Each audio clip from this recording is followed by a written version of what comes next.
भाजपा ने आपातकाल दिवस को काला दिवस के रूप में मनाया। पार्टी द्वारा प्रबुद्ध जनों का सम्मेलन कर काला दिवस पर परिचर्चा की गई। कार्यक्रम में राज्यसभा सांसद राजेंद्र गहलोत शामिल हुए। भारतीय जनता पार्टी भोजपुर द्वारा कांग्रेस द्वारा देश पर थोपी गई आपातकाल की याद में काला दिवस मनाया गया। काला दिवस पर मुख्य कार्यक्रम प्रबुद्ध जन सम्मेलन स्थानीय जैन धर्मशाला सभागार में किया गया। कार्यक्रम की अध्यक्षता जिला अध्यक्ष दुर्गा राज और संचालन जिला उपाध्यक्ष प्रेम पंकज ललन ने किया। प्रबुद्ध सम्मेलन को संबोधित करते हुए मुख्य अतिथि राज्यसभा सांसद पूर्व मंत्री राजस्थान सरकार राजेंद्र गहलोत ने कहा कि 25 जून 1975 को तत्कालीन प्रधानमंत्री इंदिरा गांधी द्वारा देश के अंदर इमरजेंसी लगाकर लोकतांत्रिक ढांचे को गिराया गया और लोकतांत्रिक रूप से लोकतांत्रिक संगठनों पर प्रतिबंध लगाया गया।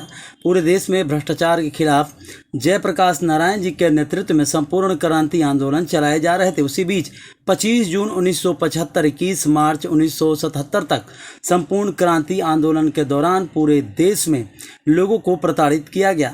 मीडिया पर भी प्रतिबंध लगाया गया। सभी नेताओं को जेल में डाल दिया गया। संघर्ष के दौरान कितने लोगों को जान भी गंवानी पड़ी। उक्त संपूर्ण आंदोलन के दौरान कांग्रेस के विरोध में संघर्ष कर रहे नेता आज कहाँ हैं? जनसंघ ने अपना विलय जनता पार्टी में कर लिया और आज भारतीय जनता पार्टी देश को आगे बढ़ाने और भारतीय लोकतंत्र को बढ़ाने में तत्पर है। वहीं जयप्रकाश नारायण जी के आंदोलन से पैदा हुए नेता उसी कांग्रेस के साथ मिलकर विपक्षी एकता की नाटक कर रही है। भारत की जनता ऐसे लोगों को पहचान गई है और इन्हें दरकिनार कर 2024 में नरेंद्र मोदी जी को फिर से प्रधानमंत्री बनाएंगे। उन्होंने कहा कि 9 वर्षों में दलित, पिछड़ा, अति पिछड़ा, आदिवासी सभी के लिए काम हुआ है। यह सरकार सेवा, सुशासन और गरीब कल्याण की सरकार है। जिला अध्यक्ष दुर्गा राज ने कहा कि आपातकाल को काला दिवस के रूप में याद करते हुए प्रबुद्ध जनों से परिचर्चा करते हुए कहा कि आज आपातकाल के विरोध में संपूर्ण क्रांति आंदोलन के साथी रहे कांग्रेस के साथ मिलकर लोकतंत्र को समाप्त करने पर तुले हुए हैं। कांग्रेस के युवराज विदेशों में जाकर भारत के लोकतंत्र समाप्त करने की बात करते हैं, लेकिन उनसे पूछना चाहिए कि 25 जून 1975 से 21 मार्च 1977 तक देश में किस लोकतंत्र की रक्षा हो रही थी।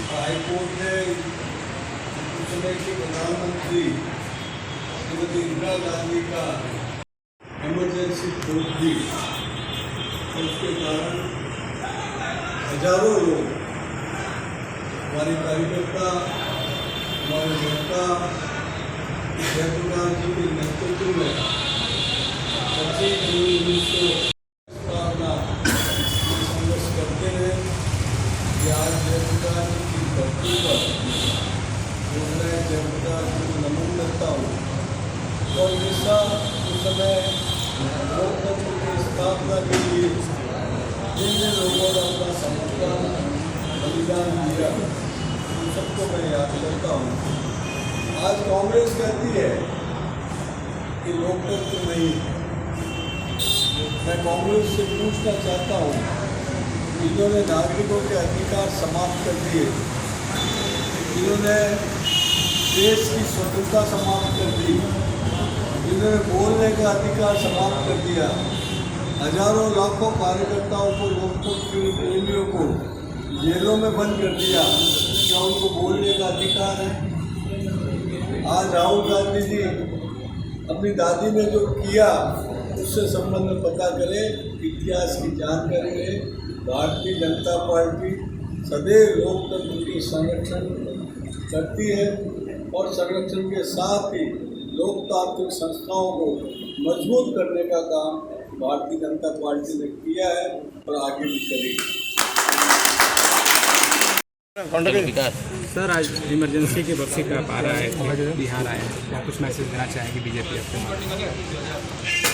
25 जून 1975 को देश के अंदर इमरजेंसी लगी और इमरजेंसी इसलिए लगी कि प्रधानमंत्री श्रीमती इंदिरा गांधी जी का चुनाव अवैध हो गया था और देश भर में लोकनायक जयप्रकाश जी के नेतृत्व में भ्रष्टाचार के विरुद्ध पूरा आंदोलन पूरे देश में चल रहा था, संपूर्ण क्रांति का। इस बीच में अवैध घोषित होने से उन्होंने यहाँ लोकतांत्रिक परंपरा को समाप्त कर दिया, नागरिक अधिकार समाप्त कर दिए, प्रेस का अधिकार समाप्त कर दिया। इसके कारण देश में इमरजेंसी लगी। उस इमरजेंसी के समय 25 जून 1975 से लेकर 21 मार्च 1977 तक लोकतंत्र की पुनः स्थापना के लिए पूरे देश भर में आंदोलन चले। लोगों ने बलिदान दिया। उत्पीड़न सेना, अत्याचार सेना, फिर भी लोकतंत्र की स्थापना के लिए काम करते रहे। ऐसे महान सेनानियों को मैं नमन करता हूँ। और आज के कांग्रेस कभी कभी ये कहती है, राहुल गांधी विदेश में जाके ये कहते हैं कि देश में लोकतंत्र नहीं है। उनको राहुल गांधी जी को चाहिए और कांग्रेस को चाहिए कि 1975 के अंदर जिस तरह का आपातकाल लगा के देश में तानाशाह सौंपा गया था, संवैधानिक संस्थाओं को, लोकतांत्रिक संस्थाओं पर प्रतिबंध लगाया गया था, क्या वो लोकतंत्र था? आज सबको आज़ादी है।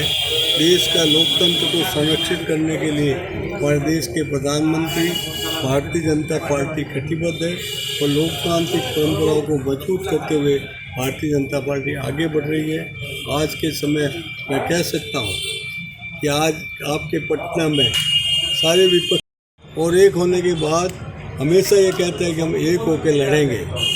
उनको पूछो जिन्होंने इमरजेंसी के अंदर कांग्रेस के विरुद्ध संघर्ष किया, वो भी इनके साथ जुड़े। ये बिना मेल का इनका जो समझौता है वो भारतीय जनता पार्टी के सामने टिकेगा नहीं। भारत की जनता इन लोगों को पहचान चुकी है और विपक्षी एकता का नारा है देश की जनता स्वीकार नहीं करेगी। आपने देखा होगा लालू जी ने तान कसा था कि राहुल जी आपकी शादी में आप कब दूल्हा बन रहे हो। इसका मतलब दो था, क्योंकि एक दूल्हा बने हुए आपके मुख्य प्रधानमंत्री के लिए दूल्हे बने हुए हैं, दूसरे उन्होंने राहुल को दूल्हा बना के उनके अंतर्भेद है वो उन्होंने प्रकट कर दिया। अंतर्भेद वाले विपक्षी कभी एकजुट होकर जनता का विश्वास नहीं ले सकते। जनता का विश्वास भारतीय जनता पार्टी के साथ है।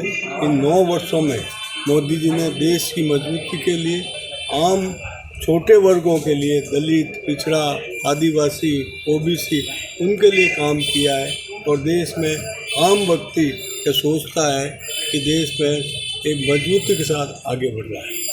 सर, पटना में जो मीटिंग हुई थी उसमें कांग्रेस और आम आदमी पार्टी का डिस्प्यूट सामने आ गया। केजरीवाल भरी पीसी छोड़कर चले गए। क्या आपको लगता है कि जो शिमला समझौता होगा उस पर बात बन पाएगी या फिर 3-13 ही हो जाएगा? देखिए, 3-13 ही होने वाले हैं।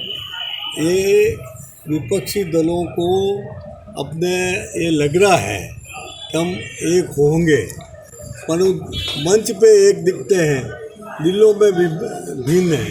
इसलिए 13 ये एक होने वाले नहीं है और जनता को भ्रमित करने के लिए कुछ समय तक एक हो जाए तो रंगे सीआरपी लगेंगे और भी आने वाले समय में उसी तरह वो है ना आपस में अंतर्द्वंद के लिए लड़ते रहे। सर, अंतिम सवाल, 2024 के लोकसभा चुनाव में 1 साल से कम का वक्त रह गया है। अब बीजेपी किस आधार पर अपनी स्ट्रैटेजी बनाएगी और कैसे? तो बीजेपी प्रधानमंत्री के जो हमारे जन कल्याणकारी काम है, जन कल्याणकारी योजना है, देश को मजबूती करने के लिए, इस तरह सामाजिक सुरक्षा के लिए, देश को सुरक्षित करने के काम हुए हैं।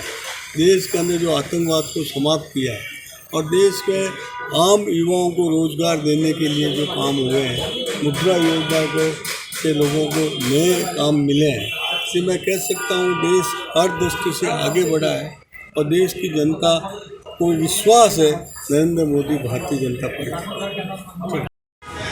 भारत माता की जय, भारत माता की जय, वंदे वंदे। आज हमारी पार्टी भारतीय जनता पार्टी की तरफ से 9 साल बेमिसाल के अंतर्गत सबसे समर्थक अभियान के जो प्रमुख सम्मेलन